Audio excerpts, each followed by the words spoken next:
alliances amongst the females, and they obviously blood relations there that they like to keep, and the males don't keep that into account. But they came tearing down here at a rate, and it seems she was a little bit fitter than him.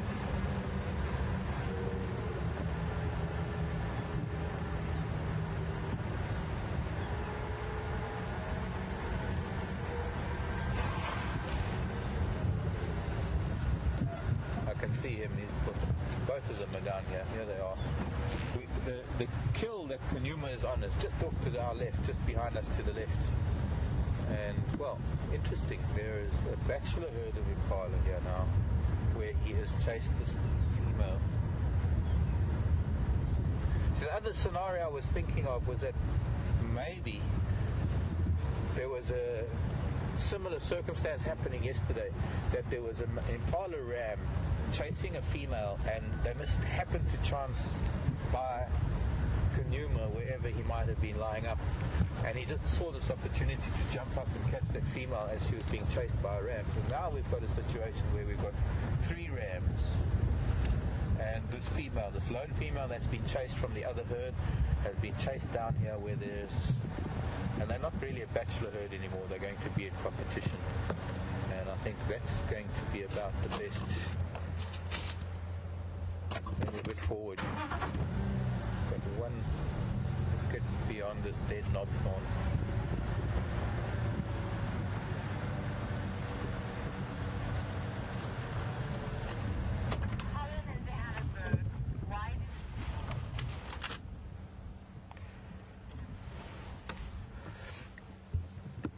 I've got a very interesting question from Colin in Johannesburg.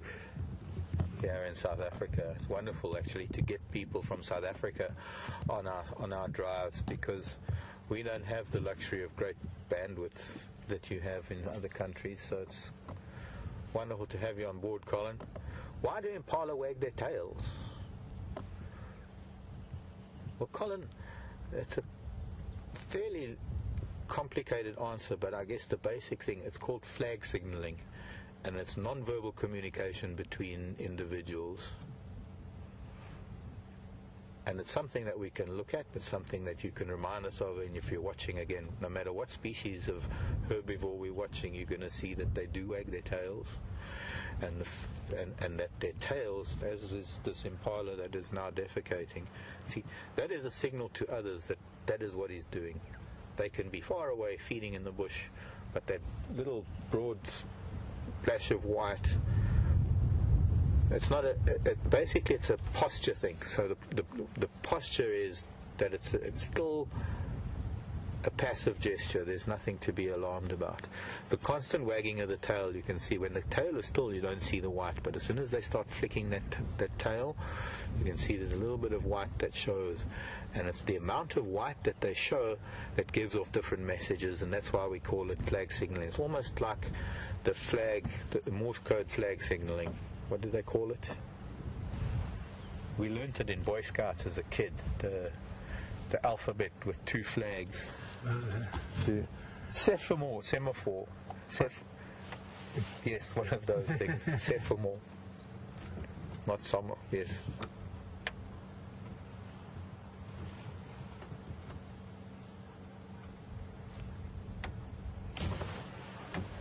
Oh, it's probably got to switch those 2 around. Okay, what's the problem there? Microphone, evidently there's a microphone thing, and normally it's to swap those around. And is it? Okay. I think.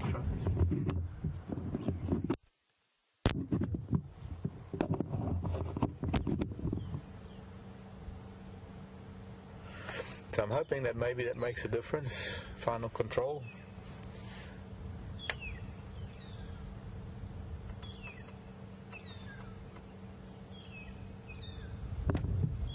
I'm wondering if that wasn't the camera that they were using, that Scott and Steph were using up in Walk.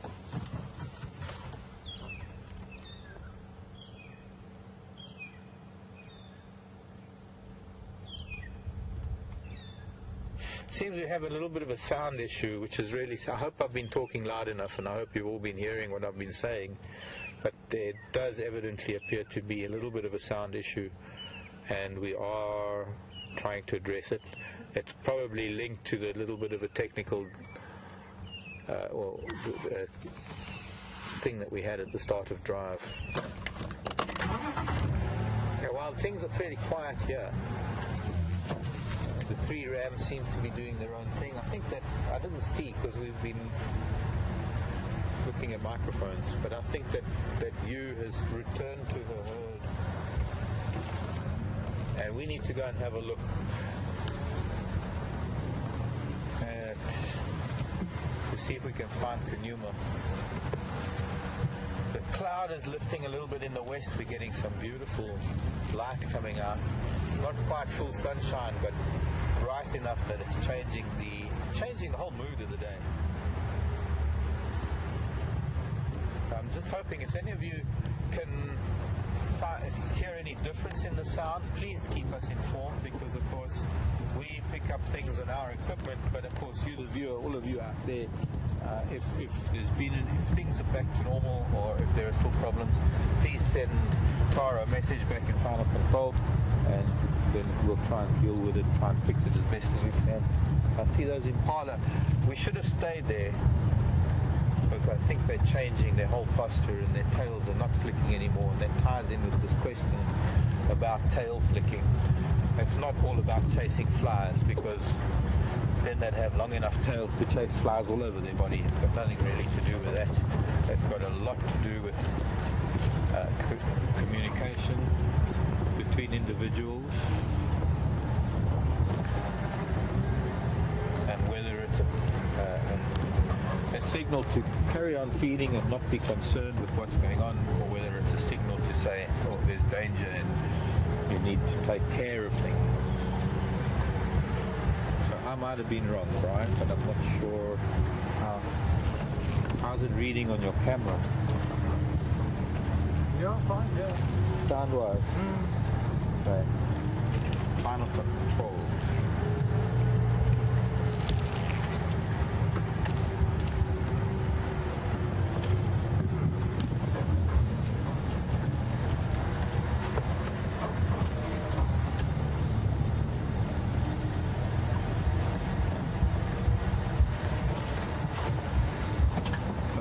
Seeing this little boy leopard,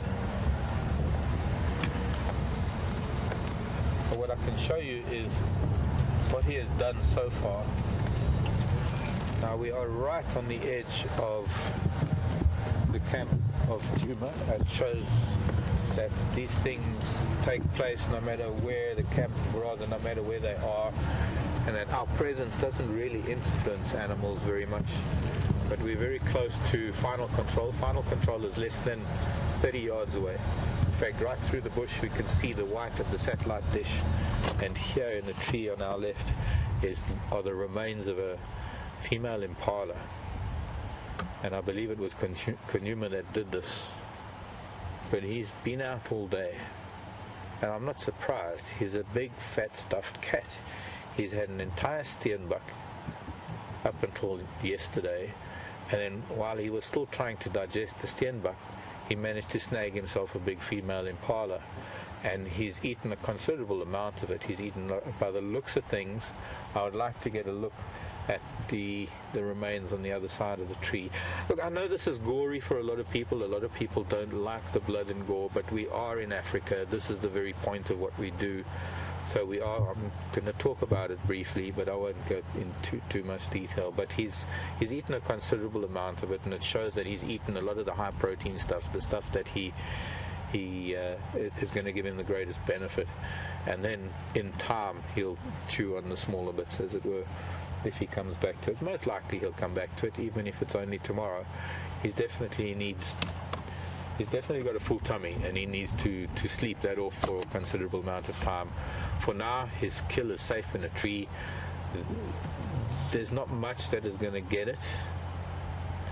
If a lion came right now, a lion would easily take it out of the tree, because this tree is so easy to climb, even for a cheetah, which is not a climber. Cheetah's a running cat, but a cheetah could take a good run up on the trunk of this marula tree. In fact, I can move positions and I can show you from a different angle the marula grew at a slope. There's a big hole on the side that we'll see better if I move slightly, and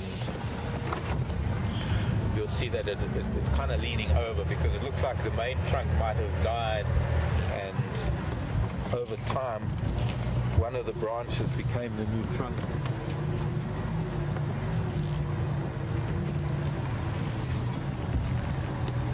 So even a tree at this angle is good enough for a lion or a cheetah to climb. You can see this big hole over here that is where maybe the original trunk was. There's also a very big, you can see it's about that big. That was a very, very large branch that used to grow out that way that broke off, and a lot of insects have gotten in there. A lot of the borers, a lot of the big insects that take sometimes 15, 20, 30 years to reach maturity, their larvae have been boring in some of that heartwood of the marula tree, weakening its structure.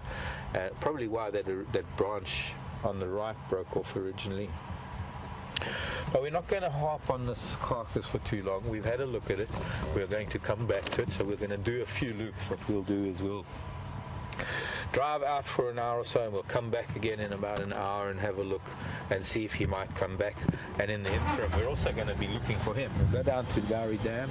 I'd like to hear from any of the viewers that might have been watching the camera this afternoon to see if any of them saw the new young leopard coming down to the dam. Possible that he might have got thirsty after eating so much salt content of blood. But yeah, the blood is rather salty, and although a lot of animals can obtain all their moisture from the blood that they eat, predators still need to drink water. So we'll make our way down to the dam and have a look. This is Vuyatela, right on our left.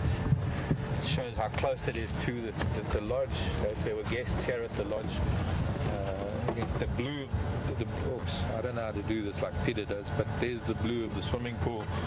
And as we go past, maybe Brian can show you. So it would be very exciting for any of the guests at the lodge to be here. Of course, it would be discouraged for them to walk close by where this kill is, but it would just be that the knowledge that a leopard is on a kill so close to the camp must be quite fantastic. This is Vuyatela Lodge here at Djuma Game Reserve. We also traverse over Arathusa Safari Lodge, and there's a lovely dam at Arathusa. We will be visiting at some point, and we can show you how that looks. A different area.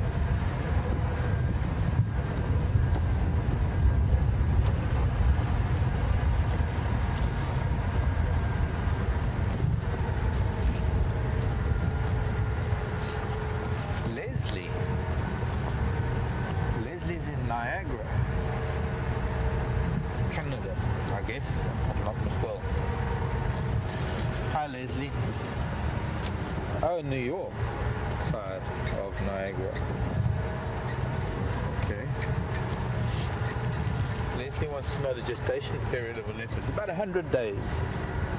So just over 3 months for leopard. Most of the big cats are around that period, that length of time. That was a blacksmith lapwing that flew away from us, by the way. And while I was talking, you could hear that sound. That sounds like a blacksmith hitting an horseshoe on the anvil. Tink, tink, tink, tink, tink. And that blacksmith was doing that because we drove past it.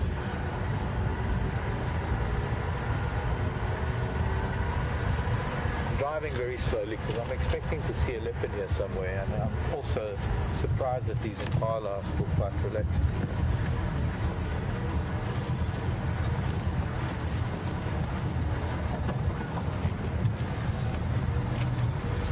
So I think what I'd like to do is go down towards Twin Dams. Now I know that the lion that we're mating, which are the Matimba males, and that one Styx female, and I've got something else to add to that, thanks to Sil in Canada.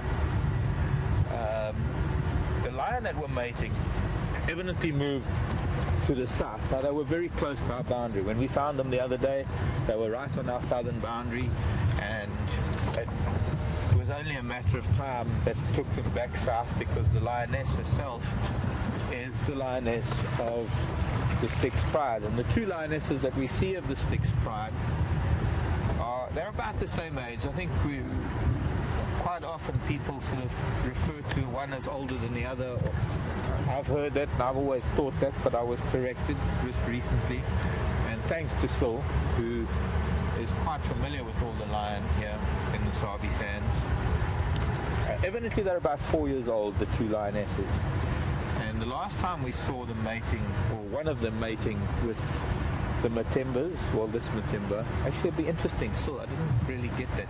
Was she mating with this male, or was she mating with Ginger back in January? Look at this road. It's got deep ruts already from the mud puddles, and the dove drinking. Oh yeah, distraction is the name of the game. Dove's got a lot of tail feathers, or undertail feathers, that are hanging loose. So it would appear that it's the same female that was mating in January that has been mating with this male now. I'm interested to know if I should know, because I saw them, but I can't remember. So I need refreshing. I need an update from one of you out there. It's the same male that was mating with this female, because now I know that I think it's the same female that was mating in January that was mating now, which means she didn't conceive in January. And so there's going to be this big question mark if she's going to be mating now, because we haven't really got that on camera yet. We have seen the sort of beginnings of what was the male getting very, very interested, and that's mostly based on his olfactory receptive organs. His Jacobson's organ at the back of the throat that picks up the female estrus pheromones, the scent of the female in estrus, and that prompts him to behave like the sick puppy dog that he was behaving like. And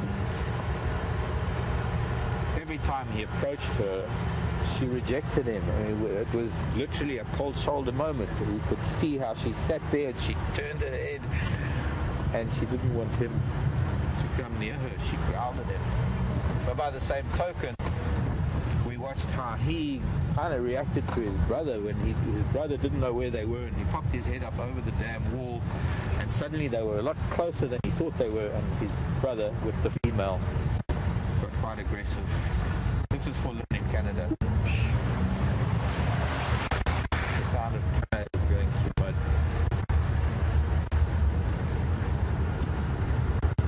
Unique experience for this time of the year. After such dry conditions, now we've got mud puddles to drive through to splash. I'm like a little boy. I'm going to splash through every puddle this afternoon. But yes, we're going to look for some of the things that might come out after the rain. If you were with us this morning, I was talking about millipedes, and I was talking about giant African land snails.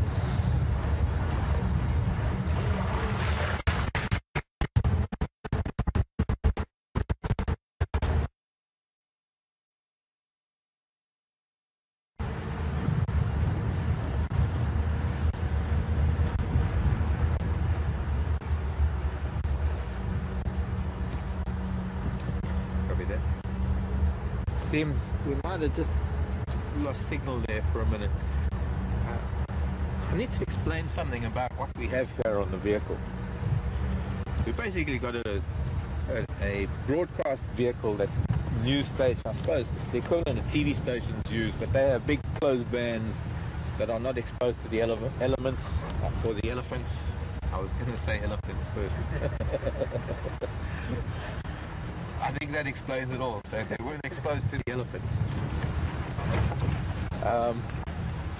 Our antenna that we have at the back of the vehicle has to be perfectly straight. And sometimes if I go over a bump a little bit too much and then move the antenna, it can lose signal very quickly. And I'm sure you've noticed that Scott and Brent and Steph have mentioned it to you when we've been going out. We go through a dip. Sometimes going through the dip, it's not so much that we go through a dip, but what it is that when we're going downhill, the antenna is at a little bit more of an angle, and that kind of does it, because it's all got to do with microwaves and right angles and stuff that aren't elephants that I don't know anything about. But the elephants play a part. The elephants play a part, definitely, when you look at the side of Wendy. The two big holes in the side of our vehicle. Welcome to Djuma, welcome to South Africa, welcome to part of the Greater Kruger National Park known as Djuma Game Reserve in the Swabi Sands.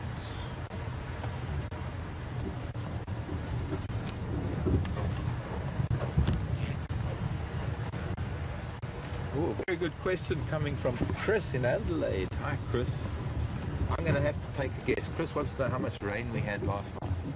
And I'm going to have to take a guess. In fact, this is a good example where it's perfect timing, Chris, for this question. Because if we look at this drainage line, and this is going to be one of the first key indicators of the amount of rain. And I might have to invoke the depends clause, but if we have a lot of rain, then there's so much runoff. If there's so much rain that it can't soak into the ground quick enough, there's a lot of runoff, and this is what creates these drainage lines, is that little variations in the topography run into bigger and bigger streams, and eventually they run into a little drainage line like this, and this runs into the Mulwati River, and there are hundreds of these running into the Mulwati River, that eventually after time all of that water accumulates over time. Now, we sat here sometime earlier this year with water running underneath us, and I know that there are some screen caps and there are some photos of this very drainage line flowing, and it would be great to compare the two right now. Maybe I should just take a quick photograph, because I might have taken a photograph of it at the time, and if nobody else can find it, then maybe I can, and it'll give you an idea. Somehow we'll put it on the WildEarth site and we'll post it. But an indication that it wasn't really that much rain, in that there is no sign of any surface water running down this drainage line right now, and that one thing tells me that it was probably not more than about 50 millimeters, maybe 2 inches of rain.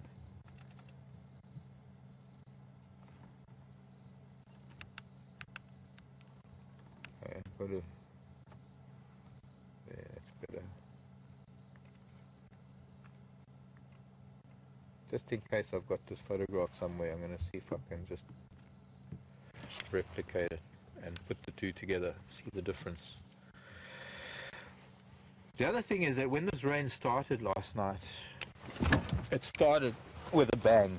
It was the most incredible light show, and I hope there were some of you that might have caught it in either Arathusa Cam, because the rain, it all came from there actually.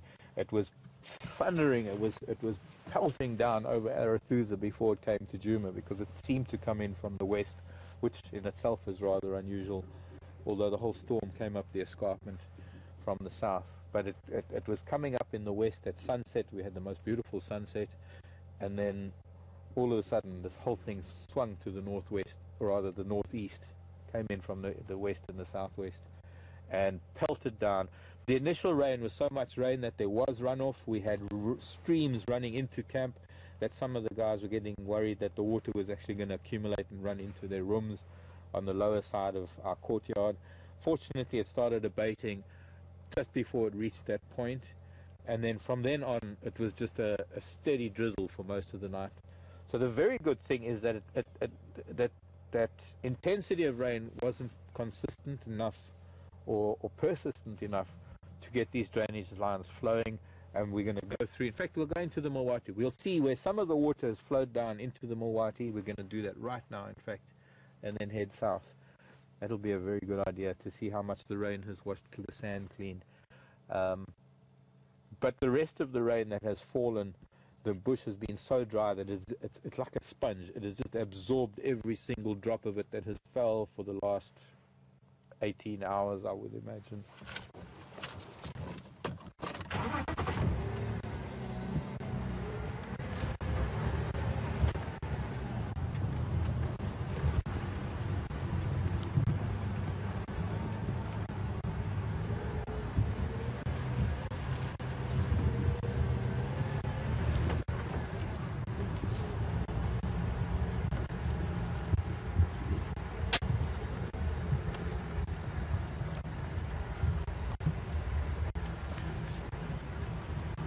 Kristen. Interesting question. Wow. Kristen's in Denmark. Hello there. Wait, we got to splash through water first, splash through a puddle.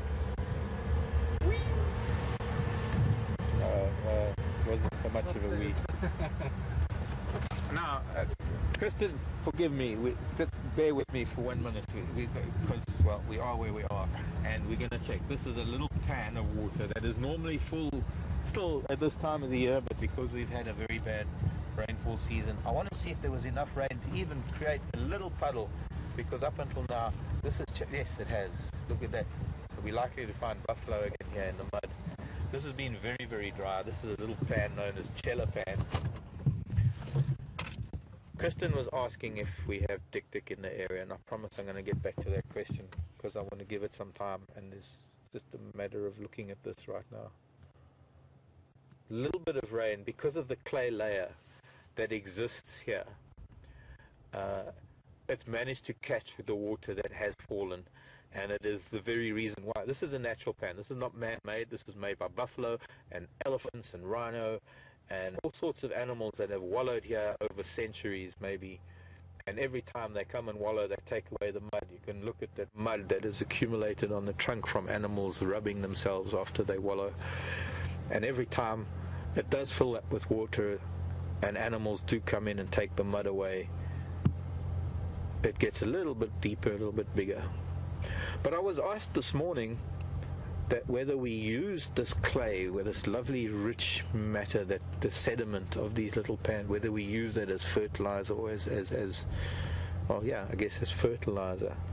And one of the reasons why you can't interfere with it is because it is a process that is vital to maintaining a little aquatic ecosystem. It is a clay base that needs to be there, and if you take it away you can actually damage that clay base and it might never hold water again, in which case it just becomes a dust bowl, and maybe eventually something might grow out of it. But it's vital to leave it there for other reasons, and that is because there is an incredible amount of life that lives in these little temporary pans over the season, over the summer season, the wet season. We don't get them here, but there is a species of fish. We get the other things that we get. There are frogs, many different types of aquatic insects, a couple of different types of aquatic spiders, aquatic crustaceans. There's a little thing called a fairy shrimp, which is a very, very interesting little creature. Mostly interesting because no males exist, and it's a kind of creature that reproduces through what we call virgin birth or parthenogenesis, parthenogenetics. All sorts of creatures that exist, and things that will come back again, and eggs that might stay dormant over the dry season.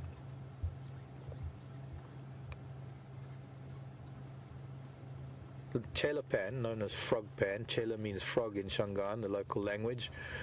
And we have many times, well, a few times in the past. I have done it once, but I think we've done it before I did it. But we spent a night here. We brought the jigger out and we parked it next to the pan in the middle of the summer amongst the cacophony of sound of so many different species of frogs.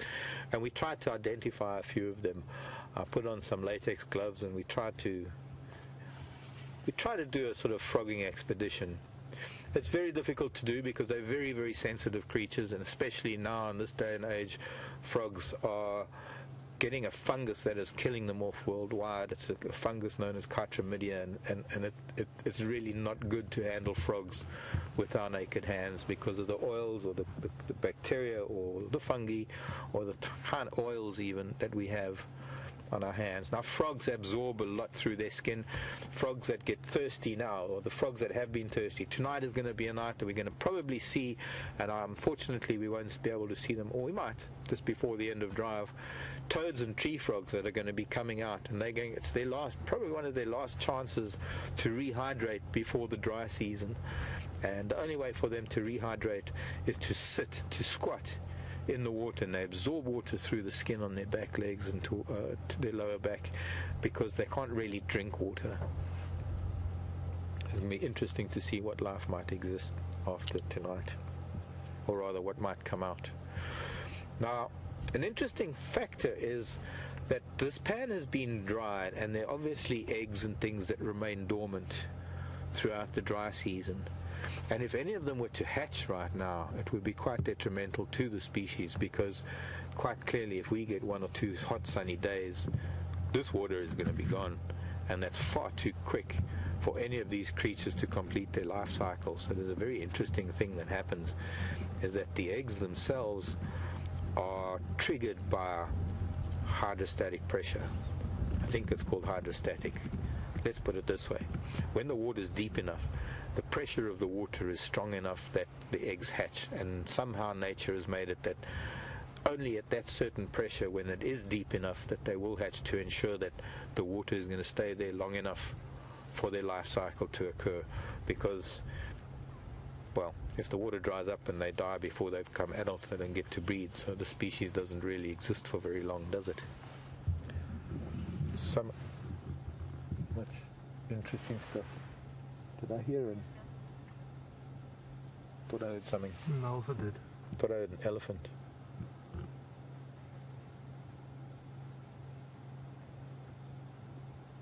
Let's take a quick look. There's a go-away bird coming to drink. Go ahead.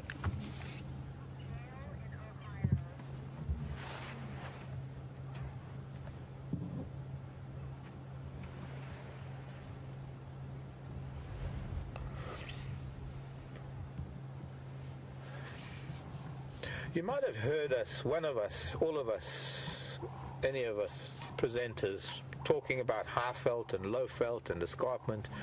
And Gail is asking, hi Gail, Gail is asking if I can explain the terms low felt, high felt, and escarpment. Quite easily, Gail. We have a mountain range to the west of us at this stage of its geographical distribution. This mountain range is a north-south mountain range called the Drakensberg, which means Dragon's Mountain, because looked at in its entirety, it's got the undulation.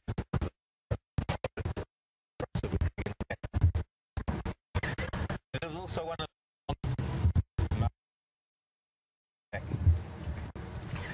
It is also one of the longest mountain ranges, and that is what we call the escarpment, because what lies beyond the Drakensberg is ground that is about anywhere from 4,000 to 6,000 feet high, as opposed to down here where we are. We call the low veld on the lower side of the escarpment, the eastern side of the escarpment. And this is called the low veld because it is much lower in altitude, and it's a really flat, relatively flat. We're only at about 1,000 feet here. Relatively flat all the way to the east where Mozambique is, and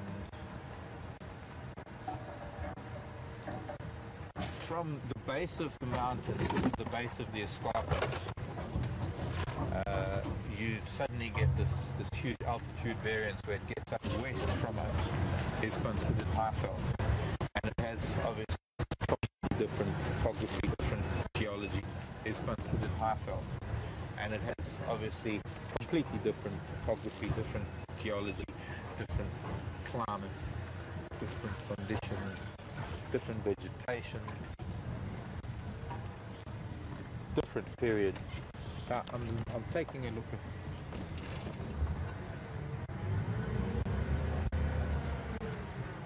Okay, back in the riverbed. Signal might be an issue because we're deep in the riverbed. Also that.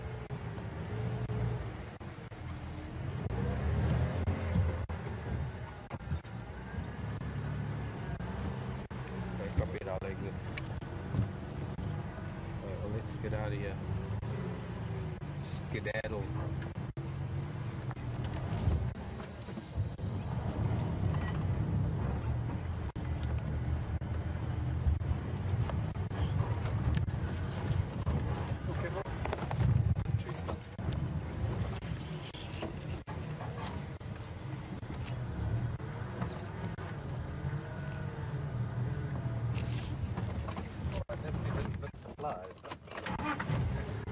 You mean the rain hasn't done anything?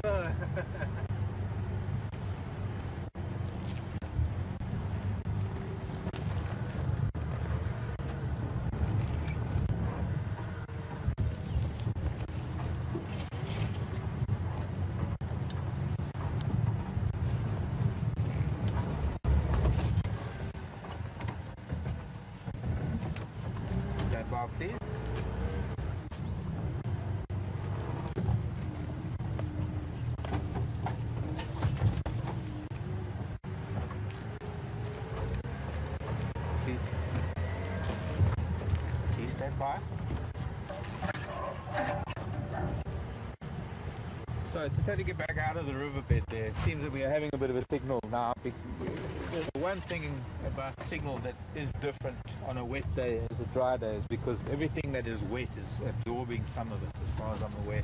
It is a microwave signal. So things, when we do get a bad signal area,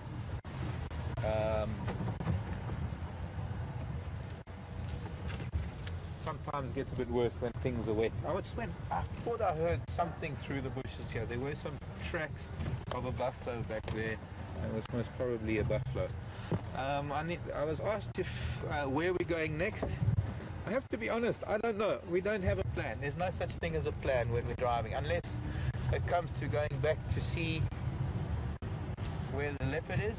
But the beauty about driving around is spontaneity, and if we have a plan, well, we can't plan anything because we don't know where anything is. The beauty about what we do here in the middle of the African bushveld is we can get to a junction and a bird could fly to the right and we could then take a right turn just because the bird was flying that way. Not seeing much in the way of tracks at the moment, so I haven't got any tracks to follow.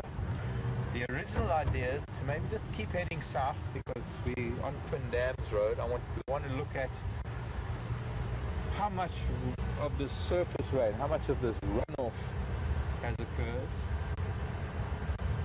and how much water was surface runoff, how much is soaked in. I think most of it is soaked in. The idea is also I'd like to find a road that hasn't been driven. This is clearly a road that's been driven. There are two sets of vehicle tracks here, and it'd be nice to find roads that are pretty clear of other vehicle tracks. Mostly so that I can find new stuff. But we're going to try and visit the riverbed again. I wanted to try and show you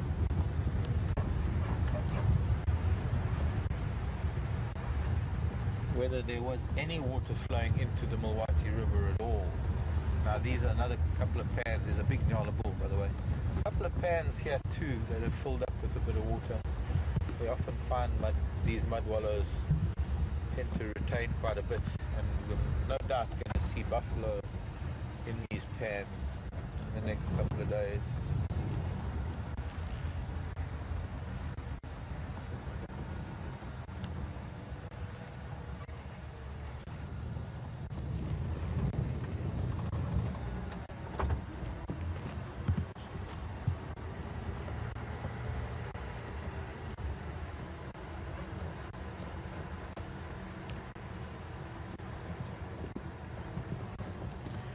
Quite a shy Nyala bull.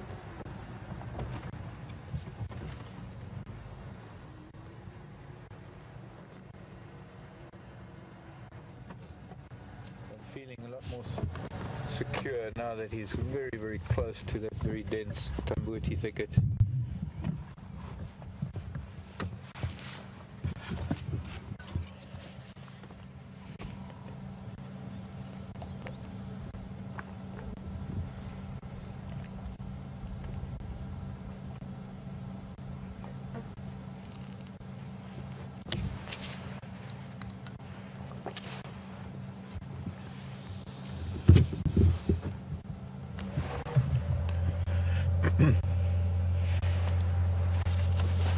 Go down into the riverbed. Hopefully signal will be good in this section.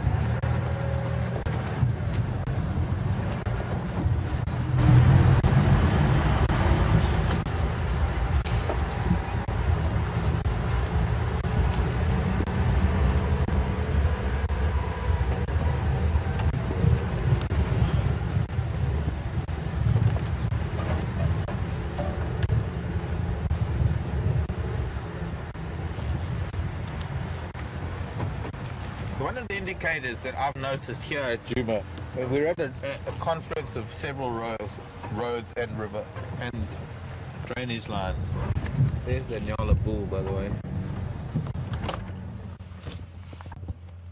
Good afternoon, Squire.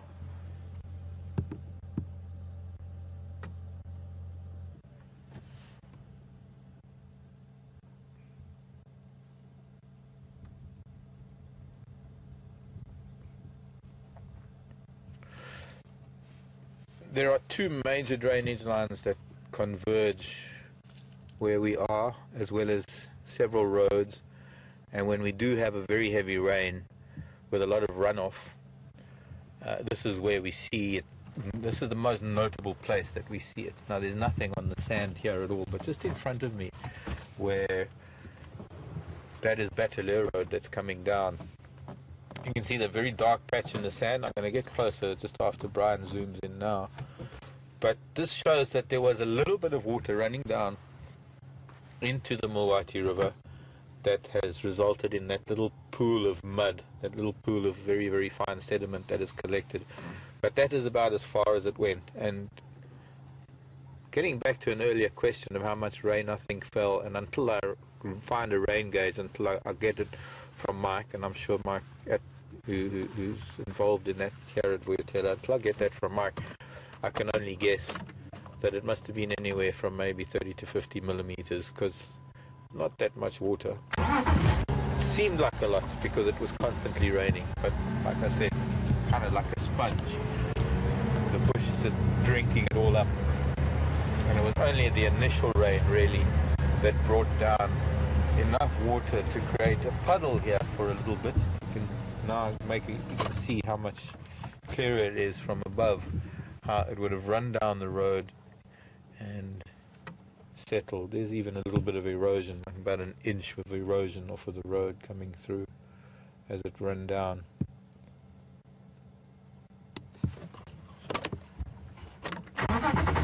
Okay, let's get over to Twin Dams. Maybe hopefully it will be fine.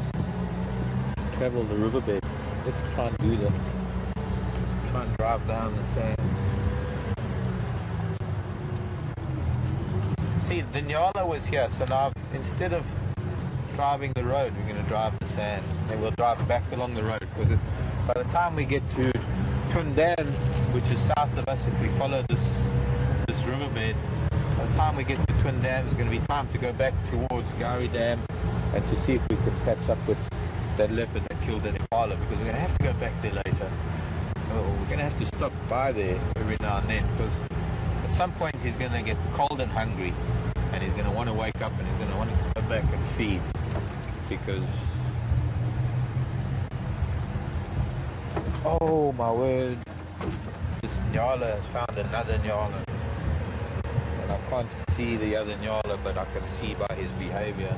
Just there. It's just there on the left, I think. Yeah. Okay, let's get a nice good view of this boy, because we so seldom get to see this behavior. The strut, the slow motion strut. The white dorsal crest is raised as high as he can. He's flaring his tail. I'm hoping we can't really get closer to them. We've got to get up onto this floodplain to be able to get closer to them. But they're going to strut their stuff. They arch their necks. They sort of point their horns forward, and they will circle each other like this. We might see the other one coming into view shortly, because it seems he's doing his dance, curving to the left a little bit. He might be curving to the left, because the other male is at the left, and the other male will be coming from the left, curving to his left, which will be to our right. It's a dance that these Nyala do in competition with each other, completely different to the way Impala settle their differences or settle the score, or any other antelope, or any other male vying for dominance. Nyala are unique. Right, I'm going to see if I can climb up this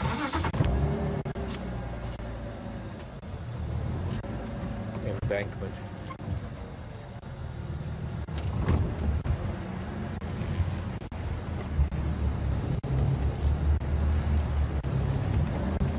I don't know if I can, but we can try.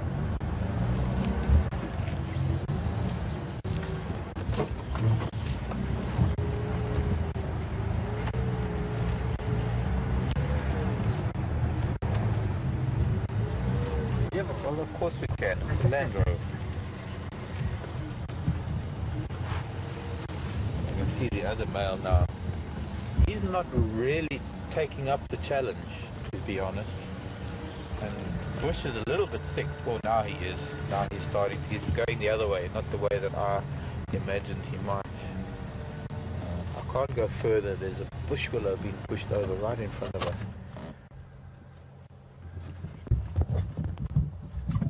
Unfortunately, also there's so much spike thorn and bush willow and guarri here, we can't really see, but he will be coming into view shortly. So it's just a little bit of patience, and we just got to be a little bit quiet. This is kind of life in slow motion.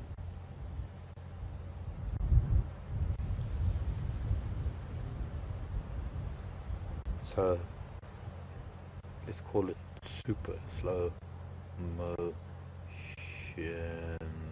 Super duper slow. This is super duper slow. This is about as slow as watching paint dry. A little bit more exciting though. A little bit more exciting. Infinitely more exciting. He's going to come into view now. But I want you to take note of the posture. How he's holding his head. And we've got the other male coming into view in the background. They're going to pass by each other. Just behind a very scraggly little bush willow. The mane, the dorsal crest, the tail, every hair on the body standing erect, even the lighter hair along the foreleg, or rather hind legs, the front part of the hind legs.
He had that leg poised for over a minute.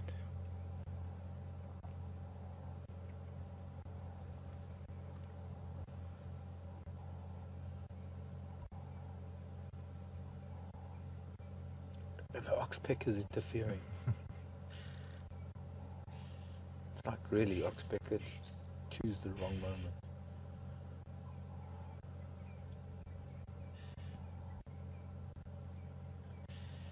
The oxpeckers are the birds that are on the animal's back. They can be pesky little things. Need some water.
These are two Nyala bulls in their prime.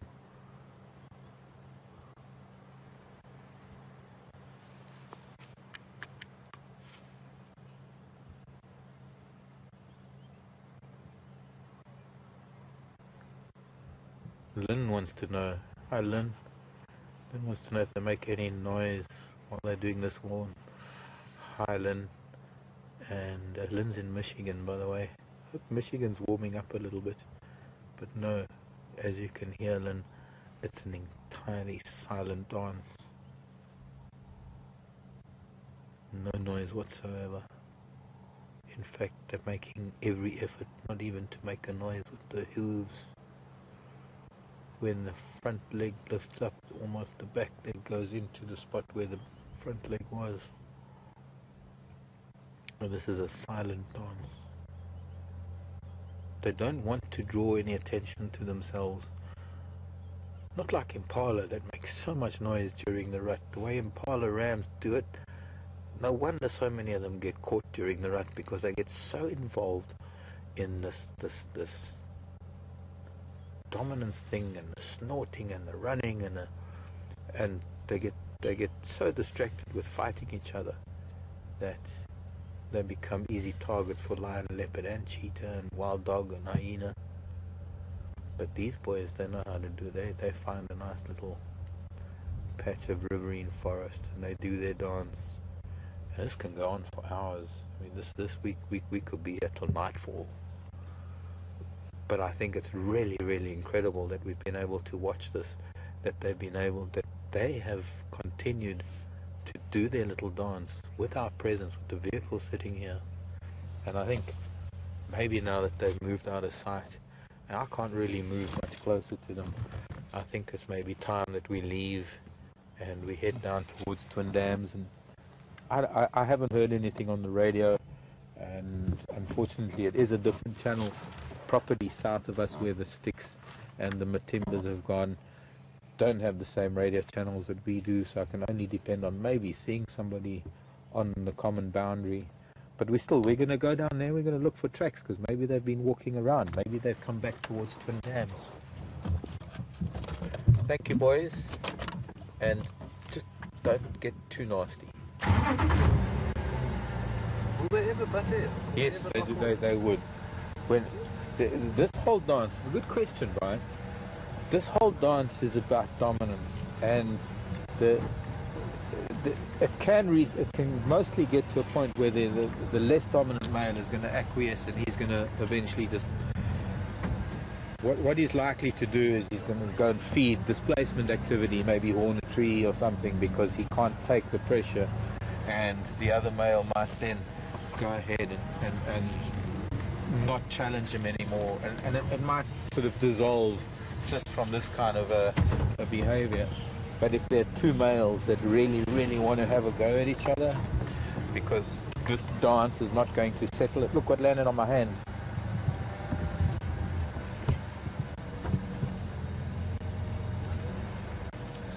Hello, grasshopper. Pretty little thing. Well, even turning to say hello.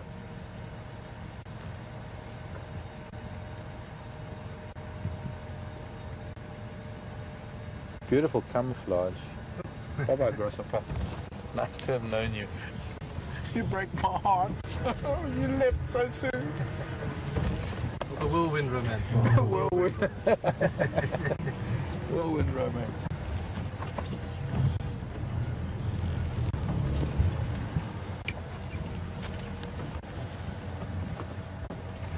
I think Misikai is open at the moment. This, by the way, you'll hear me talking on it every now and then. This is our game drive radio. This is the radio that I have in connection, or I'm connected to all the other vehicles that are driving around on our channel, on the Juma channel. It's what we call the northern or the western, or rather eastern channel. And every now and then, in the middle of something, I might have to pick this up and talk to somebody that you can't see or hear. And that is because we have to share information. We have to be in contact with each other all the time to know what's going on, but also because we don't like to pressure animals. And it's important that only 2 vehicles or maybe 3 vehicles are with any animal at any one time, any of the major animals that we need to see, and so we need to be in touch so that we don't pressure the game drive channel. You'll hear that happening every now and then, by the way.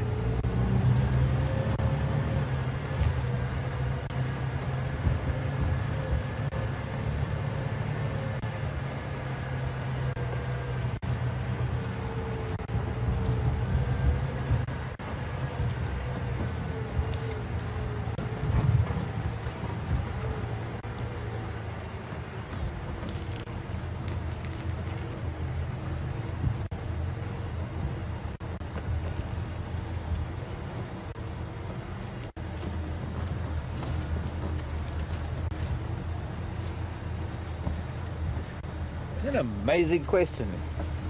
Oh wow, I've got a question from a place called Hammanskraal, which is here in South Africa. A chap by the name of Sibusiso. Hi there, Sibusiso. Molo. Sawubona. Oh wait, I've just got to show you the red tambuti leaves. As good as flowers, ladies. Red tambuti leaves, as good as flowers. But a very interesting question. Sibusiso is a beekeeper by the sounds of things, and has got a beehive, and he's seen snakes coming out of his beehive.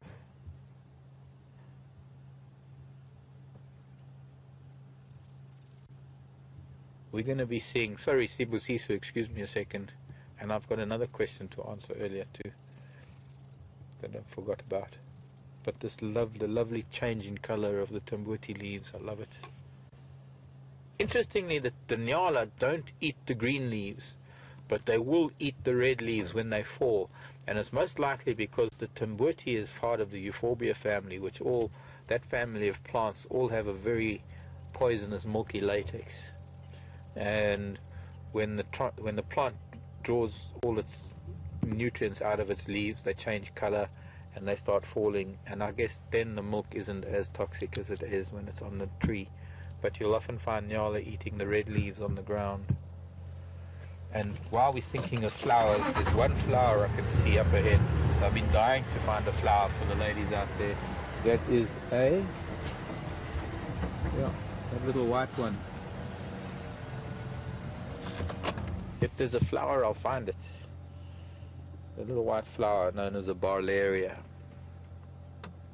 Sibusiso, I've never heard of snakes in beehives. I don't know of any relationship that snakes have with bees. Of course, I'm not the expert. I have, however, I've kept bees before, and that was down in the Cape though. Excuse me, just got to talk on the radio. Mark, yeah, go ahead.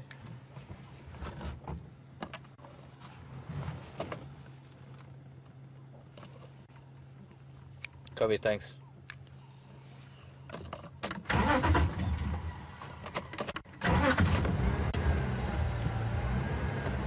Barlaria, B-A-R-L-E-R-I-A, Barlaria. So in the time that I was keeping bees and making honey, I didn't find that at all. And I would be interested to know, are you sure the beehive is still active? And I know for me it's probably probably a stupid question, but there was one time that one of my hives, the whole hive died, and I didn't know about it because just the timing that I was there to check might have been that there was just no activity. It was only a while later that I realized that the whole hive, something had happened to the hive, as has probably happened in many countries all over the world. A little bit more mud and things developing here, and this is Mumba Road crossing. A lot of runoff here. Interesting, Sibusiso, if you've heard of this new method of beekeeping, amazing. Somebody posted on my Facebook page. It's fantastic, and I wish there's this Australian guy, father and son beekeeper duo, that have developed this beehive that you don't have to crack open the hive anymore. You don't have to you don't have to do any of the damage to the hive that has happened up until now in terms of extracting honey. The whole process of taking the leaves out and spinning them in the barrel and extracting the honey that way, putting them, disturbing bees, maybe squashing some of them, all of that. There is a new method of beekeeping that is revolutionary. And what it is that they have these pre-designed honeycombs in two parts that the bees actually then complete. And there's this little lever that when it's time to crack the hive, you don't even have to open it. What you do is turn the lever and it just moves the two edges apart to let honey drip out, and you literally have honey on tap. It doesn't disturb the bees, they just carry on doing their thing. And well, it's quite amazing. I forget what it's called, but I wish we had it in South Africa. I know there's sort of crowdfunding need and what have you, but it's probably the most revolutionary, most amazing idea in beekeeping that is ever come out. Of course, our biggest problem here in South Africa and this part of the world and down in the Cape as well, in fact in many parts of rural Africa, are honey badgers, keeping the beehive away from honey badgers. One of the best things, or one thing that I found, I managed to build these tripods on stilts for the or you could put a four-legged stand, anything, and as long as it's off the ground, it'll be fine. And as long as it's nothing that a honey badger can climb, thin legs, nothing that they can push over, as long as it's off of the ground. In fact, sometimes a 44-gallon drum works, to put a beehive on top of a 44-gallon drum to keep them off. The problem is, of course, that they are very strong little critters and they can push things over very easily. So you've got to make sure that they can't push it over. But yes, that is our main challenge, beekeeping in Africa. Up in East Africa, they don't even have the boxes and the supers and they don't have all of that. They just take a hollowed out piece of wood and they hang it from a tree and the bees come and do their own thing. And that's how they manage to keep bees in East Africa. Very interestingly though, beekeeping has become an alternative to keeping elephants away from crops, because elephants are so particular about bees. Elephants hate bees, and as a result, it's found that if you can manage a few beehives, several beehives around the crops that you're growing, you can keep elephants out of your crops. And of course, you have the added bonus that you've got this nectar that you can produce that is like liquid gold at the moment, because honey is becoming so expensive. It's unbelievable.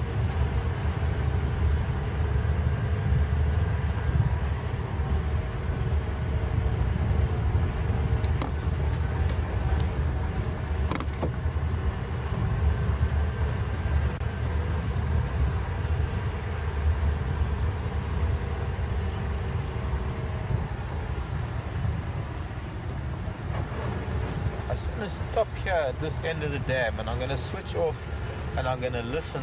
I just want to sit here in a little bit of silence for a minute. I want to switch off and listen, because if those cats are anywhere nearby and they are mating, please stand by, and they are mating,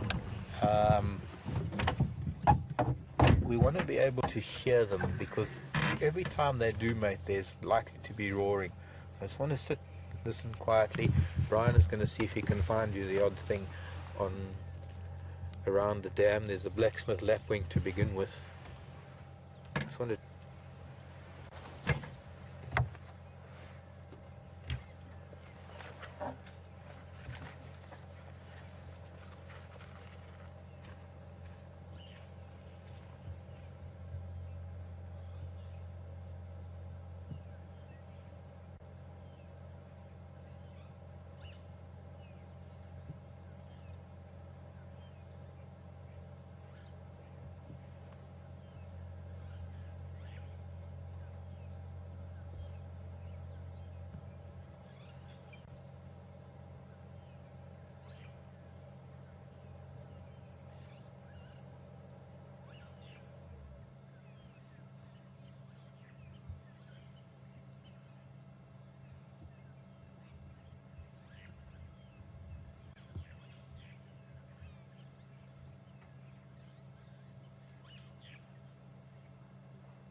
think while we're sitting here, we can take a question or two. I know that final control did have a question for me as we were arriving, and I just wanted to sit and listen for a bit. You can hear a Franklin. You know, sitting and listening is very important, because while reading the tracks and the roads is part of our update, part of how we read what's going on in the world around us, it's very important for us to sit and listen sometimes, because we've got to use all of our senses. In fact, even sometimes we use our sense of smell. But what's also important is our sense of hearing. And when you are in tune with nature and you recognize different sounds, you recognize either sound ceasing or sound starting, or the lack of sound or excessive sound, they can tell you all sorts of things, what animals are doing, or rather what might be happening around us. And sometimes it's just really nice to sit and listen. And we're going to move a little bit closer to the dam, or maybe we'll just go a little bit towards the other side of the dam, and we'll stop there and listen a little bit more. I do hear something alarming.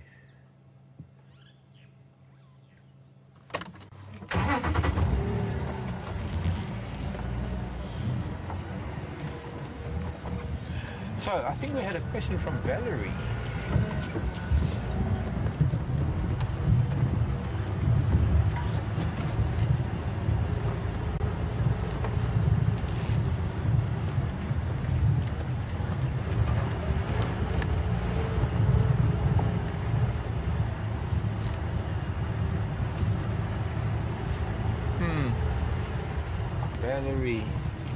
Valerie sent an email wanting to know the difference between insects and bugs. Why aren't all insects bugs? Oh, there's a random shoulder blade. I know where that's from. At least I think I do. Very old shoulder blade. Been chewed heavily by hyena and things over the years. But there's a buffalo kill here many years ago. The Majingala Lion Coalition killed a buffalo here one day. We can see some of the other parts of the skeleton just on the other side of the dam wall. But I'm going to stop again. I'm going to talk to you again. Valerie wanting to know about insects. Why aren't all, and there's an eagle flying too. Why aren't all insects bugs, or what are bugs? Well, I know that in many parts of the world, anything with legs is called a bug. But in real terms, when we talk about nature, bugs are just one type of insect. See, now there's some francolin that are alarming, and I've heard some starlings alarming. That could be to do with this eagle that's flying around. What looks like a brown snake eagle.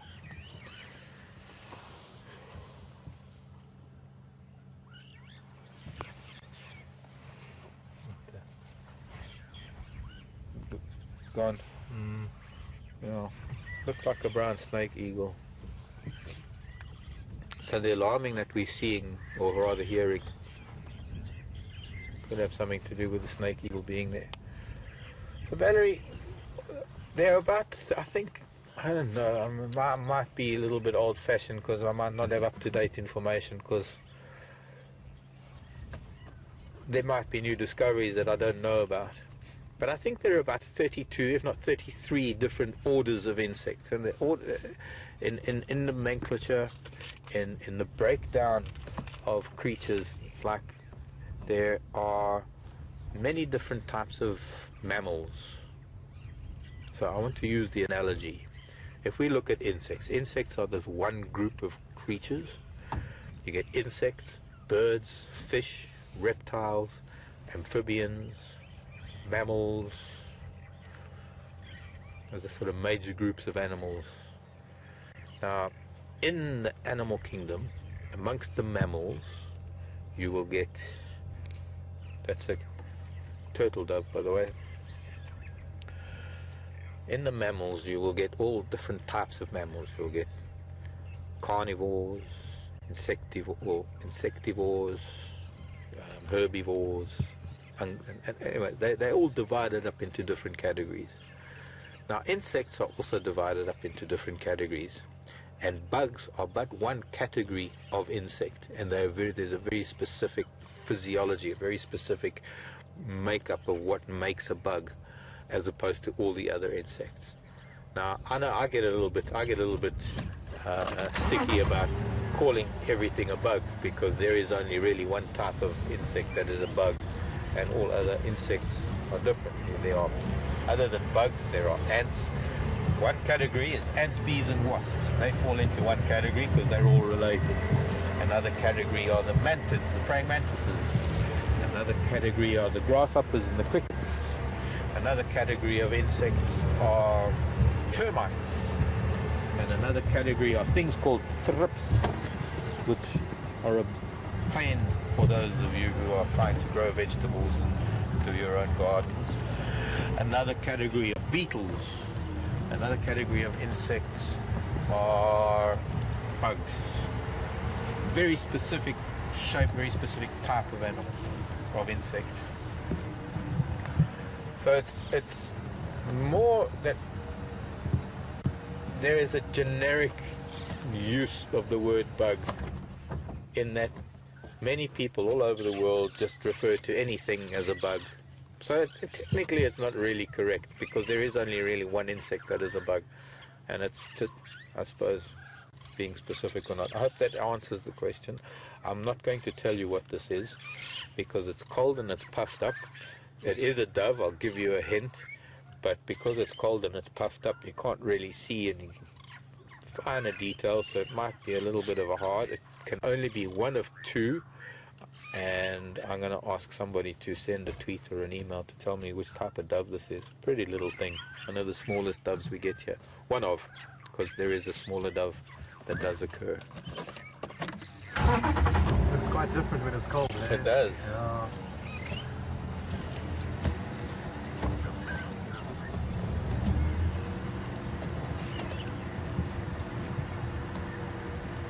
I know I missed the question earlier. I was supposed to get back to it after Chelapad. I don't know if I addressed that one, and I'm going to rack my brain to think of it.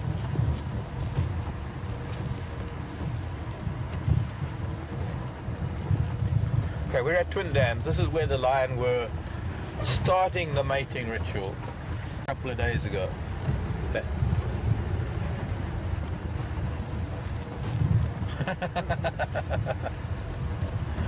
Hello James, Mr. Bear. Very nice to hear from you, James.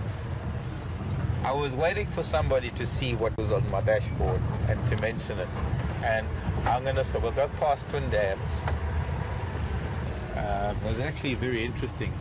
There's actually a droplet of venom coming out of its sting. James, very observant. Thank you for seeing that. Thanks for noticing.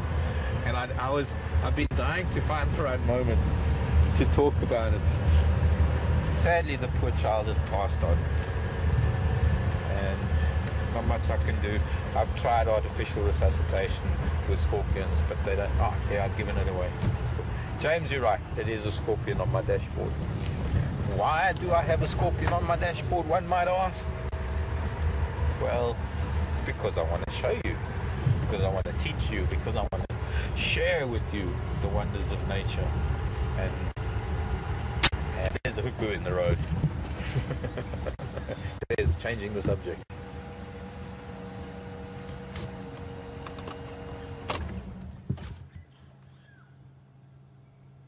Hoopopa epops. Bye bye. Hoopoo.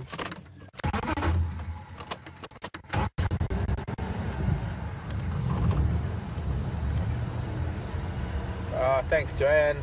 Joanne got it right. Joanne Evelyn and all spotted wood dove. And I think we've got to do a birding day very soon. In fact, maybe tomorrow. Brent and I will take the bird list and we'll do a birding day. In the next day or two, we'll figure it out. Somehow we'll do it right. We are now as south as we can be. And I think these cats are maybe not too far south of us. And maybe.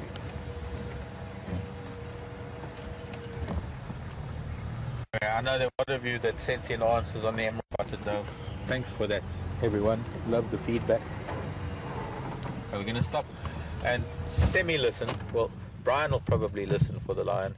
I'm going to tell you about this child on my dashboard who sadly I think got a little bit too much water in its burrow last night in the rain.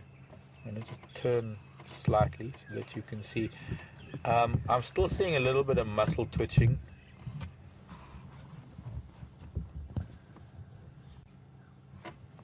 But it's you can see there's a bit of a twitch in the tail. This is one of the tiny little flies that bug me so much. But there is actually a droplet of venom. I don't know where the best position to see it. There. Now you can see it. There's a droplet of venom on the tip of its tail. I think this is just the. I mean, it's been dead. I've had it since last night, last night, after the very heavy rain had fallen. And I'm going to tell you why they drown so easily. But I think the twitching that we're seeing is a sort of post-mortem stuff. But I want to show you also that it's crystallized actually.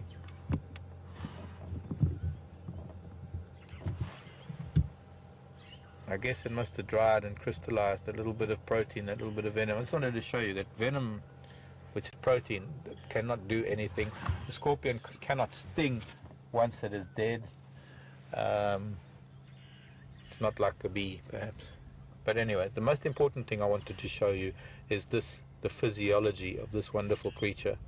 Now, in terms of maternal care, you cannot believe how fantastic these animals are. They carry the eggs until they hatch, and then when the eggs emerge, they'll carry their babies on their back for several molts, and they will actually feed their young. They will catch things and they'll break up pieces and they'll actually feed their young. This is a youngster of the yellow-legged burrowings, one of the burrowing scorpions, and what is most important and most noticeable about the scorpion is these very, very big crab-like pinchers that you can see.